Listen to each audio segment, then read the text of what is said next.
আল্লাহ বলেন আমার শরণ থেকে যে মুখ ফিরায় নিল, আমার বন্দিগি, আমার ইবাদত, আমার হুকুম পালন, আমি তার জীবন করে দেব সংকীর্ণ এবং তার হাসরের ময়দানে উঠাবো অন্ধ।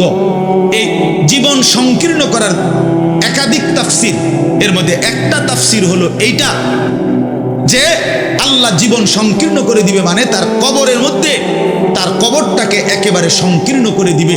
আল্লাহ রসুল বলছে নাফরমানের কবর রাইখা যখন ফেরেশতা চলে যাবে, কবর ডান পাশের মাটি তারে একটা চাপ দিবে বাম দিকে, বাম দিকের মাটি এক ডান দিকে, আল্লাহর কসম ডান পাশের হাড্ডি পাঁজর ভাঙ্গা ডান দিকে বাম দিকে চলে যাবে, বাম দিকের হাড্ডি পাঁজর ভাঙ্গা। রাসূলুল্লাহ সাল্লাল্লাহু আলাইহি ওয়াসাল্লাম বলছে বন্ধু দেখেন, হাত্তা তাখতালিফা আদলাউহু, এই দুই আঙ্গুল যেভাবে এভাবে একটার ভিতরে ঢুকে গেছে, খোদার কসম ডান পাশের হাড্ডি পাঁজর বাম পাশের হাড্ডি পাঁজর এইভাবে একটার ভিতরে ঢুকে যায়। এইটার অর্থ এটা।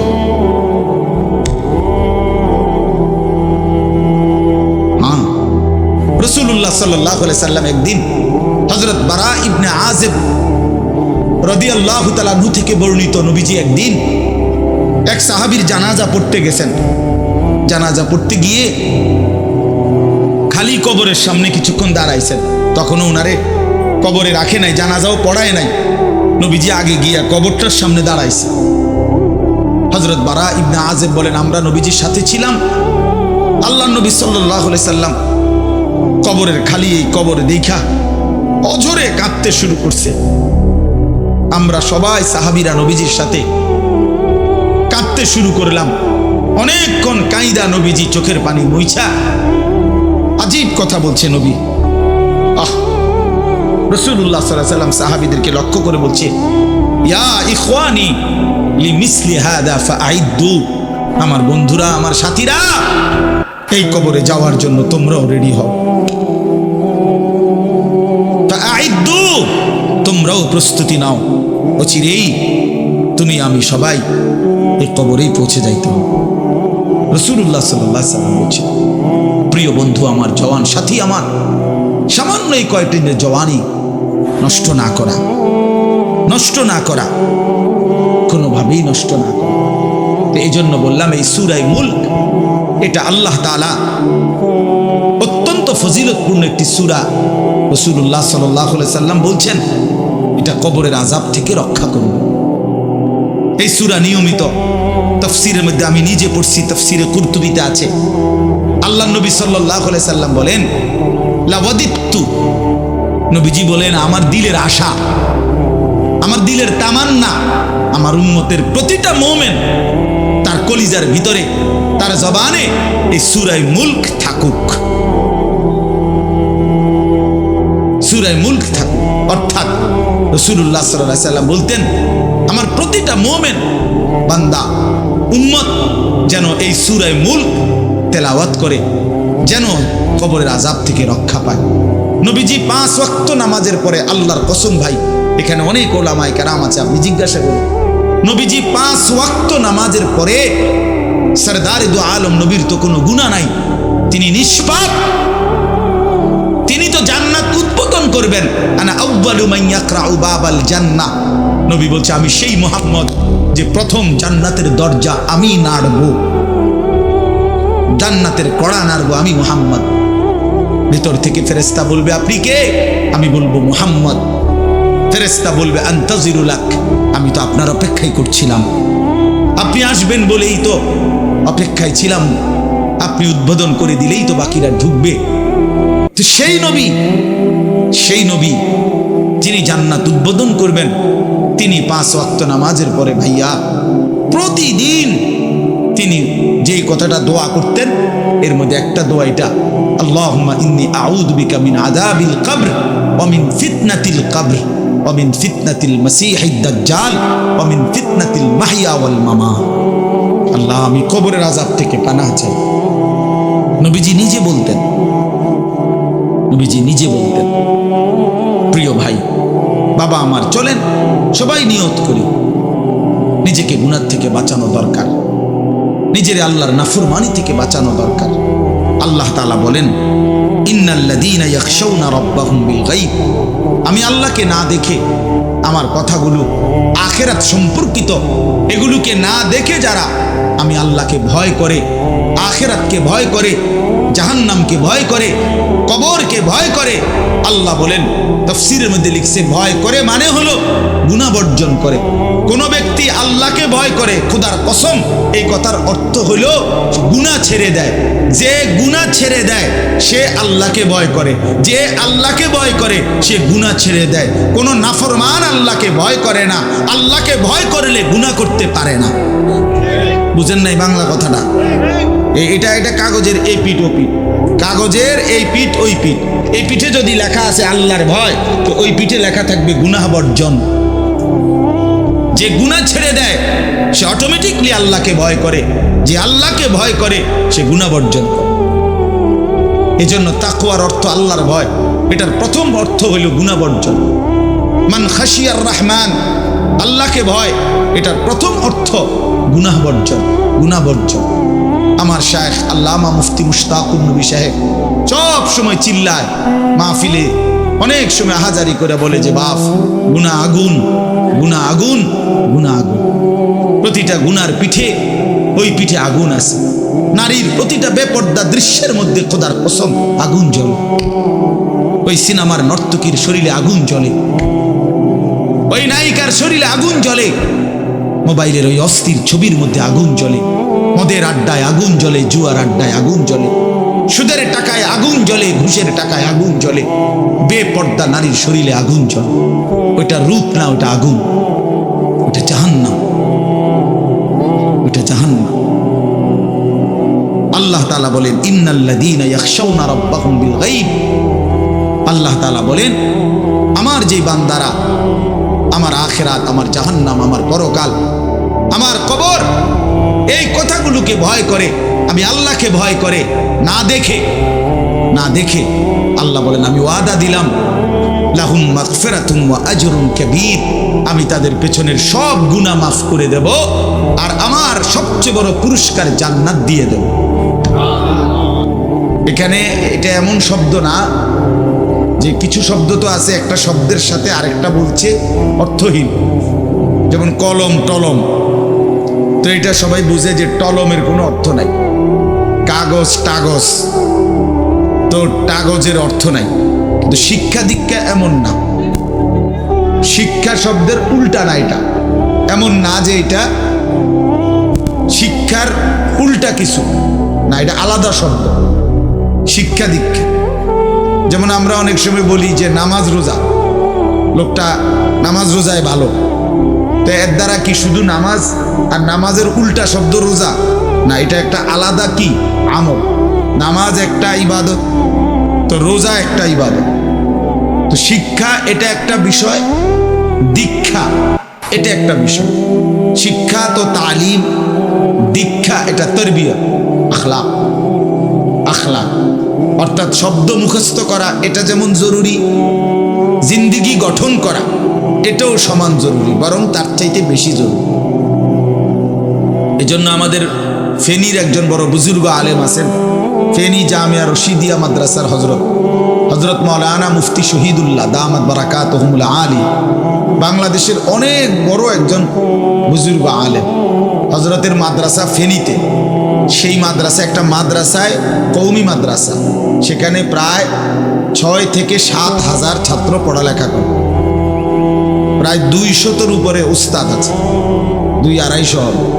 তো এই জন্য বললাম যে হযরত সবসময় বলে যে পড়া মেধা অনুপাতে কম বেশি হইতে পারে, আখলাক বরাবর হইতে হবে। আখলাক, ছাত্র মেধাগত যোগ্যতার কারণে কেউ রুল নাম্বার 1, কেউ রুল নাম্বার 10, কিন্তু আদব আখলাক বরাবর বরাবর হওয়া চাই। আমরা এটা খুব খেয়াল করি না। আজকে সবাই মনে করে বাচ্চার পড়ালেখা হচ্ছে, ঠিক আছে, পড়তেছে, যাইতেছে, আসতেছে, ছেলেটা পড়তেছে, রেজাল্ট আসছে, কিন্তু আখলাক কোথায়? যে ছেলেটা কখনোই প্রস্রাব করে টয়লেট পেপার ব্যবহার করে না, দাঁড়িয়ে বসে প্রস্রাব করার ক্ষেত্রে কোনো পার্থক্য করে না, তো তার আখলাক, তার জীবন গঠন হইল, শব্দ না মুখস্থ হইল, শব্দ না মুখস্থ হইল। যে ছেলেটা তার মোবাইলের মধ্যে রাত দিন নাচ গান ছবি জিনা ব্যভিচারের দৃশ্য, অথবা শুধু শুধু অনর্থক মোবাইলটা টিপলো। তো পড়া তো মুখস্থ করলো, কিন্তু আখলাক কই হইল? আখলাক কই হইল? 3 বছরের বাচ্চার হাতে মোবাইল দিয়ে দিছে, 2 বছরের বাচ্চার হাতে অভিভাবক মোবাইল দিয়ে দিছে। মানে খামখেয়ালির এক জিন্দিগি। এক সন্তান গঠন কিভাবে করতে হয় মুসলমান তাও জানেন, তাও জানেন। বাচ্চাকে টেলিভিশনের হাতে তুলে দিছে, টেলিভিশন দেখে দেখে শেখো। বাচ্চাতে সমবয়সীদের হাতে তুলে দিছে, যে সমবয়সী বন্ধুদের সাথে আড্ডা দিতে দিতে যা শেখো শেখো। এটা কখনোই কি না, নিয়ম না। রাসূলুল্লাহ সাল্লাল্লাহু আলাইহি ওয়াসাল্লাম বলছেন, কুল্লু মাউলুদিন ইউলাদু আলাল ফিতরা। প্রত্যেকটি মানব সন্তান আল্লাহকে মানার শতভাগ যোগ্যতা নিয়ে পৃথিবীতে ভূমিষ্ঠ হয়। কোরআন শরীফে আল্লাহ তাআলা বলছেন, ফিতরাতাল্লাহিল্লাতী ফাতারান নাসা আলাইহা। কোরআনের আয়াত। আল্লাহ তাআলা বলেন, দিন মানার পুরা যোগ্যতা দিয়েই আমি আল্লাহ মানুষকে সৃষ্টি করেছি। আল্লাহ তাআলা এমন একটি হুকুম করে নাই, এমন একটা বিষয় নিষেধ করে নাই যা পালন করার যোগ্যতা কিংবা বর্জন করার যোগ্যতা আল্লাহর বান্দার শরীরের মধ্যে নাই, এমন কোনো বিধান নেই। আমার মধ্যে রুকু করার যোগ্যতাই নাই, অথচ আমারে রুকু করতে বলছে, অথচ আমার কোমর বাঁকা হয় না, বিষয়টা এমন না। আমি সেজদাই দিতে পারি না, আমার হাঁটুও বাঁকা হয় না, কনুইও বাঁকা হয় না, কোমরও বাঁকা হয় না, অথচ আল্লাহ আমারে বললেন সেজদা দিতে। বিষয়টা কি এমন? কথা বুঝছেননি আমার কথা? আমারে বানাইলেন তাল গাছ, আমারে বলতেছেন সেজদা দিতে। এইটা বললে না জুলুম হইতো? এটা বললে না জুলুম হইতো? কিন্তু আল্লাহ তাআলা যতগুলো হুকুম করেছেন, যতগুলো নিষেধ করেছেন, প্রতিটা হুকুম পালন করা, প্রতিটা নিষেধ বর্জন করার 100 যোগ্যতা আল্লাহ তাআলা বান্দার শরীরের মধ্যে দিয়েছে। কোরআনুল কারীমের মধ্যে আছে, আল্লাহ তাআলা বলেন, বান্দা আমি তোমাকে বানিয়েছি নাবতালিহি, পরীক্ষা করার জন্য, আর পরীক্ষায় উত্তীর্ণ করার উপযোগী।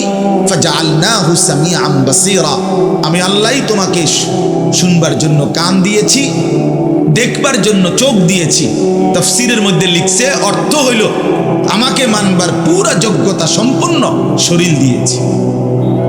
ওযু, গোসল, নামাজ, রোজা, হালাল হারাম, পাক নাফাক সব কিছু বান্দা পালন করতে পারবে এমন যোগ্যতা দিয়ে তারে মানুষ বানাইছে। মানুষ হইবার পরে, মুসলমান হওয়ার পরে কেউ যদি বলে আল্লাহর এই হুকুম পালন করা আমার পক্ষে সম্ভব না, তাহলে এটা হইতে পারে তুমি ছাগল, মানুষ না। তুমি গরু ছাগল ছাড়া আর কিছু না, তুমি মূলত হাইওয়ান। ইনসান হইলে পারতা, তুমি যদি মানুষ হইতা তা ঠিকই পারতা, তুমি যদি মানুষ হইতা তো পারতা। মূলত তুমি নিজের মানুষ এই পরিচয় ভুলে গেছো। তো এই জন্য বাপ আল্লাহ নবী সাল্লাল্লাহু আলাইহি সাল্লাম বলেন, ফাআবাওয়াহু ইউহাব্বিদানিহি আও ইউনাসসিরানিহি আও ইউমাজ্জিসানিহি। মা বাপ সন্তানকে ইহুদি বানিয়ে দেয়, অথবা খ্রিস্টান বানিয়ে দেয়, অথবা অগ্নি পূজক বানিয়ে দেয়। সরাসরি হাদিস। বাবা মা নষ্ট করে দেয় সন্তান। রাসূলুল্লাহ সাল্লাল্লাহু আলাইহি সাল্লাম বলছে, বাবা মা 3 বছরের বাচ্চাটা ছোট্টবেলা থেকেই ঘরে টেলিভিশন দেখে, রঙিন সিনেমা দেখে, নাটক সিনেমা দেখে, তারে এটা শিখাইবার ক্ষেত্রে কে ব্যবস্থা করে দিল? তার মা বাপ। এ তো 3 বছরের বাচ্চা বাজার থেকে কিনে আনে নাই, টেলিভিশনে এত বড় এটা তো বাচ্চাটা আনে নাই, এটা তো তার অভিভাবক আছে। এই 3 বছরের বাচ্চাটারে কার্টুন দেখার জন্য, গেমস খেলার জন্য এত বড় মোবাইলটা, এটা তো তার বাবাই দিছে, অথবা তার মা, তার দুলা ভাই, তার বড় ভাই, তার চাচা, এমন কেউ একজন তার হাতে তুলে দিছে। এজন্য আমি সবসময় বলি, যেই মা বাপ, অভিভাবক সন্তানের, অপ্রাপ্ত বয়স্ক সন্তানের হাতে এই বড় মোবাইলগুলো তুলে দেয়, এই মা বাবার চাইতে বড় জালেম আর কেউ নেই। ওরা নিজ হাতে সন্তানকে গলা টিপে হত্যা করে ফেলে, ধ্বংস করে দিল, বরবাদ করে দিল, বরবাদ করে দিস। অসংখ্য অভিভাবক আমাদেরকেও তো বলে, বাচ্চা হুজুর খায় না, ঘুমায় না, বাচ্চা মোবাইল না দেখতে না দিলে খায়ও না, ঘুমায়ও না, কান্দে, শুধু কান্দে কান্দে। তার এই বদ অভ্যাস কে বানায়? আর দ্বিতীয় কথা হইলো, কান্দলে কি হয়েছে? কোনো বাচ্চা যদি কাঁদে তো কাঁদলে কি মরে যায় মানুষ? তো এতে কান্দুক, কাঁদলে কি সে কানতে কানতে সে একসময় থেমে যাবে। 3 বারের পরে 4 বারের পরে সে বুঝে নিবে যে এটা আমারে দিবে না। কথা বুঝেন নাই? কাঁদতে কাঁদতে নাহলে 3 বার কাঁদলো, 4 বার কাঁদলো, 10 বার কাঁদলো, একটা পর্যায়ে সে বুঝবে যে এটা আর আমারে দিবে না, এটা আমারে দিবে না। এই জন্য বাপ আমার এটা খেয়াল করা চাই। আমি এই কথাটা শুরু করছি এই কথার থেকে যে কোরআন সুন্নাহর ইলমের জন্য, আদব জন্য। এক তো আপনি শুনলেন প্রতি সপ্তাহে জুমার বয়ান হয়, ইমাম সাহেব কইতে পারবো ইমাম সাহেব কি কয়, আমনে আমনের মতো হুজুর হুজুরের মতো না। এই শুধু এতটুকুর জন্য আসা যাওয়া, আল্লাহর কথা শোনা, যে কি শুনলাম কিছুই বুঝলাম না, নিজের জন্য কিছুই গ্রহণ করলাম না, এটা ইনসাফ না। আল্লাহর কোরআন জিন্দেগি বদলাবার জন্য, আমাদের জীবনের পরিবর্তনের জন্য আসছে, পরিবর্তনের জন্য। কোরআনুল কারীমের প্রতি অক্ষর নূর, কোরআনুল কারীমের প্রতি অক্ষর হুদান হেদায়েত, কোরআনুল কারীমের প্রতি অক্ষর মাউইজা উপদেশ, কোরআনুল কারীমের প্রতি অক্ষর বুশরা সুসংবাদ, কোরআনুল কারীমের প্রতি অক্ষর বাসায়ের অন্তর্দৃষ্টি সম্পন্ন জ্ঞান, কোরআনুল কারীমের প্রতি অক্ষর আহসানাল হাদিস সর্বশ্রেষ্ঠ কথা, কোরআনুল কারীমের প্রতি শব্দ মুতাশাবিহান সাদৃশ্যপূর্ণ, কোরআনুল কারীমের প্রতি শব্দ মাসানি বারবার তেলাওয়াতকৃত পাঠকৃত। কোরআনুল কারীমের অসংখ্য বৈশিষ্ট্য আল্লাহ তাআলা কোরআনে উল্লেখ করেছে। মা ফাররাতনা ফিল কিতাবে মিন শাই, আল্লাহ বলেন একটা বিষয়ের আলোচনা আমি বাদ দেই নাই কোরআনের মধ্যে। ওয়া নাযালনা আলাইকাল কিতাবা তিবয়ানান লিকুল্লি শাই, বন্ধু আমি আপনার উপরে যে কোরআন নাজিল করেছি তার সমস্ত কিছুর বিস্তারিত বর্ণনা। এজন্য বদনসিব ওই সন্তান, ওই অভিভাবক দুর্ভাগা যে মুসলমান পরিচয় দেওয়ার পরেও নিজ সন্তানকে আল্লাহর কোরআন দেখে দেখেও পড়তে জানে না। আল্লাহর কোরআন দেখে দেখে ছোট বাচ্চা হাফেজে কোরআন হয়েছে, এই মাত্র দেখছেন আমরা হাফেজে কোরআন হয়েছে। মুসলমানের সন্তান আল্লাহর কোরআন 30 পারা কলিজার মধ্যে গ্রহণ করছে। আর কি পরিমাণ দুর্ভাগা মুসলমান! আল্লাহর দেওয়া চোখ, আল্লাহর দেওয়া জিহ্বা। আল্লাহ কোরআনে বলছে আলাম নাজআল লাহু আইনাইন, বান্দা আমি কি 2টা চোখ দেই নাই? ওয়া লিসানান, আমি কি জিহ্বা দেই নাই? ওয়া শাফাতাইন, 2টা ঠোঁট কি আমি দেই নাই? হাসরের ময়দানে আল্লাহ তাআলা জিজ্ঞেস করবে বান্দা আমার দেওয়া 2টা চোখ, আমার দেওয়ার জিহ্বা, আমার দেওয়া ঠোঁট, এত লক্ষ কথা বললা, এত কিছু দেখলা, এত শব্দ উচ্চারণ করলা, পৃথিবীর কত লক্ষ কথা তুমি জীবনে বললা, অথচ আমার কালাম সর্বশ্রেষ্ঠ আসমানি কিতাব মালিকের এই কোরআন, এটা একটু দেখে দেখেও পড়তে পারো না, এর চাইতে বড় বদনসিব আর কে হইতে পারে? এজন্য আমি পরিষ্কার বলি সবসময়, আল্লাহর কোরআন যেই মুসলমান দেখে দেখেও শুদ্ধ পড়তে পারে না, আমার দৃষ্টিতে ওই লোকটা বোবা। আপনি বোবা, মূলত দোস্ত তুমি বোবা। বাকি কথাগুলো না বললেও চলতো, বাকি কথাগুলো না বললেও চলতো, এই পৃথিবী ভোগ করা যেত। বোবা মানুষ যারা, তারা কথা না বলতে পারলেও ভাতও খাইতে পারে, ঘুমও যাইতে পারে, পেশাব পায়খানাও করে, বিয়েও করে, বোবা মানুষের বাচ্চা কাচ্চাও হয়। এরকম দেখছেননি কখনো? না, কথা বলেন না কেন? তাহলে বোবায়ও তো পৃথিবী ভোগ করে। তাইলে বোঝা গেল দুনিয়ার এই ভাত মাছ বিয়া বউ, দুনিয়ার এই যৌন চাহিদা পূরণ আর পেশাব পায়খানার ঘুম, এটুকুর জন্য কথা না বললেও চলতো, অন্ধ হইলেও চলতো, অন্ধ হইলেও চলতো, চোখে না দেখলেও কত মানুষ পৃথিবী ভোগ করতেছে। তাহলে যে জবান আল্লাহর দেওয়া, যে চোখ আল্লাহর দেওয়া, সেই মালিকের কালাম দেখে দেখেও পড়তে পারলাম না। 16 বছর বাচ্চাটা পড়লো, অথবা আপনি পড়াইলেন, একবারও ভাবলেন না হায় আমার সন্তানকে আমি কি পড়াইলাম? একবারও মনে করলেন না বাফেরই কি হইল, সন্তানের বা কি হলো? হায় মুসলমান, বাফও তো ছিল মুসলমান, ছেলেটাও তো মুসলমান, না বাফের একবার মনে পড়লো, না ছেলের একবার মনে পড়লো, না মায়ের একবার মনে পড়লো, না ছেলেটার একবার মনে পড়লো যে আমার মালিকের কোরআন পড়তে পারি না। পৃথিবীর কত পড়া, দরকারি বেদরকারি মিলাইয়া পৃথিবীর বাকি সমস্ত পড়ালেখার মধ্যে প্রয়োজনীয় অপ্রয়োজনীয় কথার মিশ্রণ। কিছু কথা দরকারি আছে, কিছু কথা বেদরকারি আছে। সমস্ত বাংলা বইয়ের মধ্যে দরকারি কথাও আছে, বেদরকারি কথাও আছে। ইংরেজি বইয়ের মধ্যে দরকারি কথাও আছে, বেদরকারি কথাও আছে। কথা বলেন, হ্যাঁ? রোদ হচ্ছে, বৃষ্টি হচ্ছে, খেকশিয়ালের বিয়ে হচ্ছে, এটা কোনো দরকারি কথা হলো? এটা কিছু শিখার কিছু? এটা হাট্টিমা টিম টিম তারা মাঠে পারে ডিম, এটা কি? এটা কোনো শিখার কিছু? হ্যাঁ, আগডুম বাগডুম ঘোড়া ডুম সাজে। আগডুম কি বাগডুম কি? তার বাপের 14 গোষ্ঠী কইতে পারে বুড়ি আগডুম কি? যে লিখছে এটা অনর্থক কথা। Two little black birds sitting on a wall, one called Peter, one called Paul. দুইটা কাউয়া একটা ওয়ালের মধ্যে বসছে। একটা কাউয়ার নাম হলো পিটার, আর একটা কাউয়ার নাম হলো পল। এই হলো কবিতার অর্থ। এটা কি শিখছে ছেলেটা? এখানে কি শিখা? কাউয়া ওয়ালে বসলেই কি, টিনের সালে বসলে কি? কাউয়া তো কাউয়া। কাউয়া লইয়া আমার দরকার কি? কাউয়া কই বইছে, এটা আমার বাচ্চা শিখতেইব। আমি কি কাউয়ার বাচ্চা? বলেন তো কি অর্থ আছে এটাতে?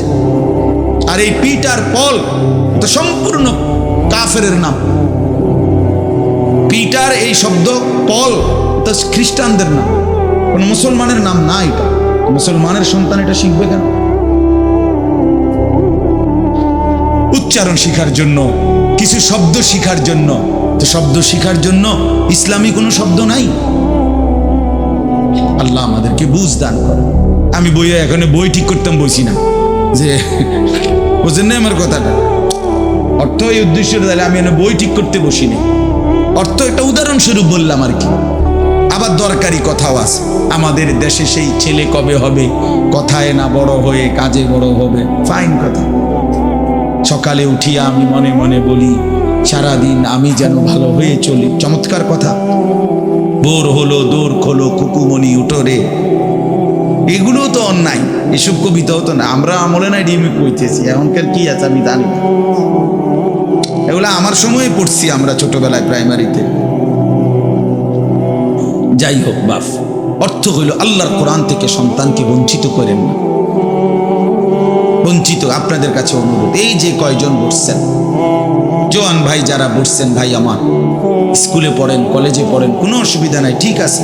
নতুন করে আবার মাদ্রাসায় ভর্তি হইতে পারবেন না, আমরাও জানি। কিন্তু কোনো একটু সময় বের করে আল্লাহর কোরআন সময় সুযোগ বের করে শেখা সম্ভব। শুক্রবারটা তো অবসর থাকেন, বৃহস্পতিবার বিকাল থেকে তো অবসর থাকেন, শনিবারটা তো অবসর থাকেন। তো একটু আল্লাহর কালাম পড়েন, কোনো একজন আলেমের কাছে, কোনো একজন মসজিদের ইমামের কাছে, কোনো একজন মাদ্রাসার ওস্তাদের কাছে নিজে আলাদা একটু সময় বাইর করেন যে আমার মালিকের কোরআন আমি একটু শুনি, আল্লাহ তাআলার কালাম শুনি। আহা, কোরআনুল কারীমের নূর। এটা যে শুনলো না, সে শুনলোটা কি? সে শিখলো কি, পড়লো কি? মজাই তো পাইলেন। কথা বলার মজাই তো হয় নাই। আমি তো অনেক সময় বলি, আল্লাহর ঘরের কালো গিলাফ আর মদিনার সবুজ গম্বুজ যে দেখে নাই, যেই চোখ, হে দেখলো কি? কালো গিলাফ যে দেখে নাই কাবার, রাসূলুল্লাহর রওজায়ে আতহারের সবুজ গম্বুজের ওই সৌন্দর্য যে দেখে নাই, যে চোখ, সে জীবনে কি দেখলো?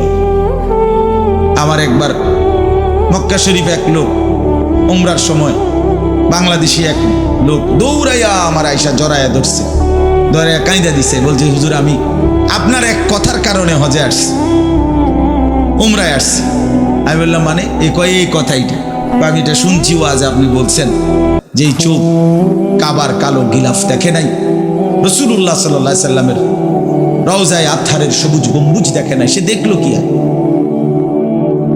এটা আমার দিলে লাগছে যে হ্যাঁ ঠিকই তো, আমি আর কি দেখলাম? তাই তো যেই জবান আল্লাহর নামে নিতে জানে না, মালিকের কোরআনই পড়তে জানে না, তুমি পড়লা কি মিয়া? তুমি কি গোড়ার ঘাস কাটলা মিয়া? সবগুলো পড়া না হলেও দুনিয়া চলতো মিয়া। মূর্খ বকলম, নাম দস্তখত করতে জানে না, টিপসই দেয় এমন হাজারো মানুষ দুনিয়া ভোগ করতেছে। বাড়ি গাড়ি, নেতাগিরি, মাতবুরি, ক্ষমতা, দালান বিল্ডিং সবটা দুনিয়া ভোগ করছে, অথচ নামটাও সই দিতে জানে না। এমন নাই? বলেন না এমন নাই? তো সে কোন যোগ্যতায় দুনিয়া ভোগ করছে? সে কিভাবে দুনিয়া ভোগ করতেছে? যদি বলেন সে সমাজে তার কোনো মান সম্মান, আরে না মিয়া, বহুত নেতাদের মাতবর সমাজের, সে তো মূর্খ, টাকার জোরে ক্ষমতা দেখাচ্ছে, এমন মানুষ নাই? তা তাইলে এই জন্য বাপ আবারও অনুরোধ করছি আমি, অর্থ হলো অপমান করা না, জেনারেল শিক্ষা নিষেধ করা না। আমি তো কুমিল্লা ভিক্টোরিয়া কলেজ থেকে মাস্টার্স পাস করছি, সায়েন্স বিজ্ঞান বিভাগ থেকে দাখিল পাস করছি। এর মানে এটা বাদ দিতে বলতেছি না, বাদ তো আমি দিছি না, বাদ আপনি দিছেন। কথা বুঝেন নাই? বাদ আপনি দিছেন, আল্লাহর কোরআন বাদ দিছেন, রাসূলুল্লাহ সাল্লাল্লাহু আলাইহি সাল্লামের সুন্নাহ বাদ দিছেন। এতগুলো পড়ছেন, ধন্যবাদ আপনাকে। এটা পড়লেন না কেন? এতগুলো শিখতে পারলেন, এত লক্ষ টাকা খরচ করতে পারলেন, 4 বছরের মেডিকেলের জন্য, 6 বছরের মেডিকেলের জন্য এক বাপ তার ছেলেটার জন্য, মেয়েটার জন্য কত লক্ষ টাকা খরচ করছে, তার কোনো কুল কিনারা আছে মিয়া? তো আপনি পড়ান, কোনো অসুবিধা নাই, কিন্তু আপনি আপনার বাচ্চাটাকে আল্লাহর কোরআন থেকে বঞ্চিত করলেন কেন? নামাজ থেকে বঞ্চিত করলেন কেন? 2টা সূরা পড়তে জানে না, একটা আত্তাহিয়াতু শুদ্ধ করে বলতে পারে না, একটা দোয়ায়ে কুনুত পড়তে জানে না। একজন মুসলমান বেটা, 40 বছর বয়স, লজ্জা থাকা উচিত বেটা, ওই বেটা শরম থাকা উচিত বেটা। কার জমিন খাইতেছ, কার আসমান ভোগ করছো, কার দুনিয়া ভোগ করতেছ? এত বড় মালিকের আসমান ও জমিন ভোগ করে সেই মালিকের সেজদাটাও ঠিক মতো দিতে জানে না, সেই মালিকের নামটাও পড়তে পারে না। এর চাইতে লজ্জার কি হইতে পারে বলেন বাবা? অপমান কি হইতে পারে? আল্লাহ আমাদেরকে বিবেক দান করেন, আল্লাহ আমাদেরকে বিবেক দান করেন। বিবেক থাকা চাই, বিবেক থাকা চাই। কোরআনুল কারীমের মধ্যে আছে, আল্লাহ তাআলা বলছে, একটা সাংঘাতিক কথা আছে কোরআন শরীফে, ফাবিআইয়ি হাদিসিন বাদাহু ইউমিনুন। আমার দিল নড়ে কোরআনের এই আয়াত শুনলে, কলিজা সুদ্ধা কাঁইপা ওঠে। আল্লাহ তাআলা কোরআনে বলছে, এই 29 পারার মধ্যেই আছে, সূরা মুরসালাতের মধ্যে আল্লাহ তাআলা বলে, বান্দা 23 বছরে আমি আমার রাসূলের কাছে এই সর্বশ্রেষ্ঠ কিতাব নাজিল করলাম, আমার সবচেয়ে শ্রেষ্ঠতম কথাগুলো আমি তোমাদের জন্য দিলাম। বান্দা, এর চাইতে আর দামি কোন কথা বললে তোমরা আমার কথা মানতা? বুঝেন নাই? ফাবিআইয়ি হাদিস, ফাবিআইয়ি হাদিস। আল্লাহ বলছে, বান্দা এরপরে আর কি বললে, এর চাইতে দামি কথা আর কোনটা বললে, আর কোন কিতাব নাজিল করলে, আর কেমনে বললে? ফাবিআইয়ি হাদিসিন বাদাহু ইউমিনুন। আর কিভাবে বললে বান্দা ঈমান আনতা, বিশ্বাস করতা? আকিমুস সালাহ, আকিমুস সালাহ 80 বারের চাইতে বেশি বলছি আমার কোরআনে, আর কতবার বললে আমারে সিজদা দিতা? ইত্তাকুল্লাহ, ইত্তাকুল্লাহ বারবার বলেছি, আল্লাহকে ভয় করো, আর কতবার বললে বান্দা আমারে ভয় করতা? কতবার বলছি? আল্লাহ বলবেন। রাসূলুল্লাহ সাল্লাল্লাহু আলাইহি সাল্লাম বাপ আমার, বন্ধু আমার, নওজোয়ান সাথী আমার, মনে রাখবেন, বিশ্বাস করেন, রাসূলুল্লাহ সাল্লাল্লাহু আলাইহি সাল্লাম হাসরের ময়দানে অসংখ্য উম্মতকে জিজ্ঞেস করবে। এই আমল নামা যখন দেখবে, প্রত্যেকটা উম্মত তার নিজ নিজ আমল নামা, রাসূলুল্লাহ সাল্লাল্লাহু আলাইহি সাল্লাম দেখবেন। এই আমল নামা দেখে নবী জিজ্ঞেস করবে, উম্মত 23টা বছর একটানা আমি কেঁদেছি, উম্মত 23 বছর তোদের জন্য আমি কেঁদেছিলাম।